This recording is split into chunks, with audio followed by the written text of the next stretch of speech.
So he made a choice, even though he was scared, even though he was shaking, he ran out the front door of his house. Luckily, his grandparents lived right next door. He knocked on the door. His heart was beating out of his chest. His grandmother answers the door. They run back. They get help. The neighbor comes. Eventually, the situation is taken care of, but it was printed in the newspaper. Well, that sixth grader was me when I was 11 years old. Because September 3rd is the worst day of my life, and there's no day even close, because that was the day that my dad had a manic episode. As we've been talking about mental health this month, he has bipolar, and he had an episode in which he attacked my mom, and he left the house in handcuffs.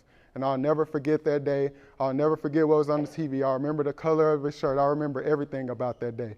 And after that day, and I just want to say that my dad isn't a bad person. He just had mental health. He just had something he was dealing with. My parents are, in fact, still together. And my mom did not die, but she was injured very badly. And that was one of the times we realized my dad really needed to get help, and we got him help. And that's why mental health is so important. And that's why it's so important how we treat each other, because you never know what somebody, even though they're smiling, even though they might got motion, even though they might have the next Jordans on, you don't know what they got to deal with at home. And so for me, school was my safe place. So as a teacher, I'm a teacher too. I don't play about that, because you never know.